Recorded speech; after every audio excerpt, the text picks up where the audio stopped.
यही है कमाना, यह है मजदूरी।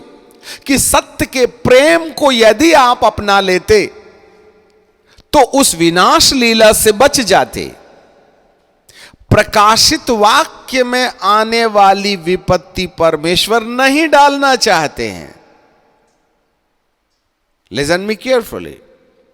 कोरोना वायरस के द्वारा जो हलचल संपूर्ण धरती के अंदर में बसी है, यह परमेश्वर के परमिटेबल सिचुएशन नहीं है, यह उसने नहीं भेजा है, पर यह तुमने कमाया है, अधर्म करके कमाया है, पाप करके कमाया है, परमेश्वर को प्यार नहीं करने के द्वारा कमाया है।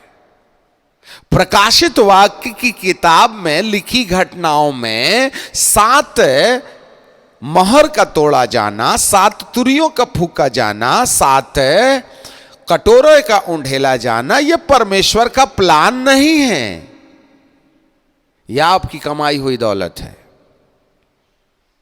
Listen me carefully. परमेश्वर कभी किसी को नाश नहीं करता। यदि इस अध्याय को जो दूसरा थिस्सलुनीकियों की किताब के दूसरे अध्याय में लिखा है, तो यह ख्रिस्त विरोधी पाप पुरुष के बारे में लिखा हुआ है।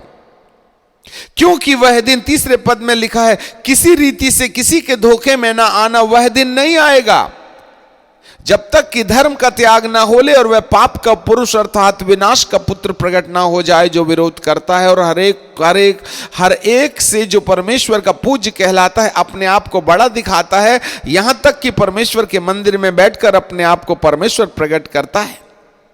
याद रखिएगा, इस पाप के पुरुष के द्वारा आने वाली विपत्ति से बचने का एक उपाय है। हमने इससे पहले वाले सत्र में बताया था, ख्रिस्त विरोधी कोई एक व्यक्ति मात्र नहीं है, वो एक सिस्टम है, वो एक किंगडम है, वो एक अथॉरिटी है, वो एक पावर है, जो केवल उन लोगों के अंदर इंप्लीमेंट होने वाला है जो लोग परमेश्वर के सत्य प्रेम को या धार्मिकता का बहिष्कार कर देते हैं। Righteousness in the divine love, जो लोग सत्य प्रेम का बहिष्कार कर देते हैं, धार्मिकता का बहिष्कार कर देते हैं, प्रकाशित वाक्य में लिखी विपत्ति मात्र उनके लिए है। वो परमेश्वर की ओर से नहीं है, आपके कमाए हुए कर्मों की सजा है। वो तो तुम्हें बचाने आया है।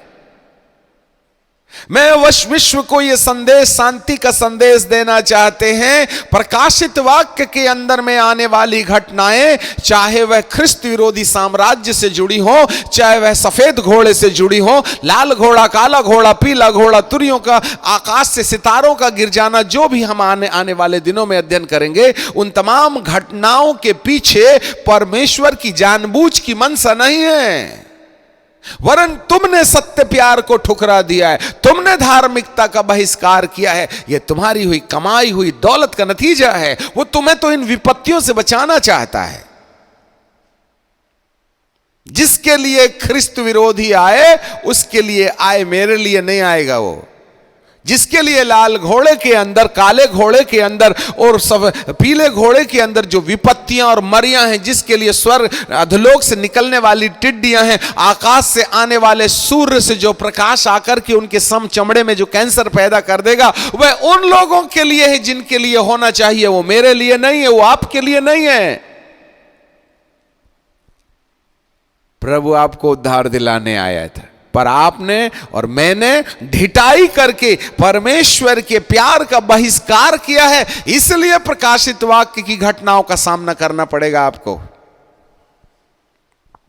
इसका एक ही उपाय है।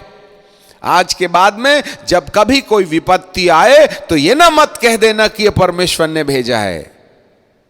जब कभी कोई ऐसी दूषित घटना हो तो यह मजबूरी परमेश्वर की होगी कि वह आपको वहां छोड़ देवे, वो ना भेजेगा। तुम खुद ही उसके न्याय के कारण जो है कहीं ना कहीं इन समस्याओं का सामना करोगे। प्रभु ने कोई बीमारी नहीं बनाया था, तुम तो अदन के बगीचे में बीमार हो गए। अंदर रहते तो कभी नहीं होते। यदि तुम अदन के बगीचे के अंदर होते तो ये रेमेंट और दिग्जाम की जरूरत नहीं पड़ती थी। याद रखना, ये जो तुम रोटियां बेल रहे हो, पापड़ बेल रहे हो, चावल खा रहे हो, इसकी आवश्यकता नहीं थी। अदन के बगीचे में तो फुकट के चंदन घस मेरे नंदन वाला मामला था। सब कुछ फ्री में था। ये तुम्हारे किए हुए कर्मों का भुगतान है।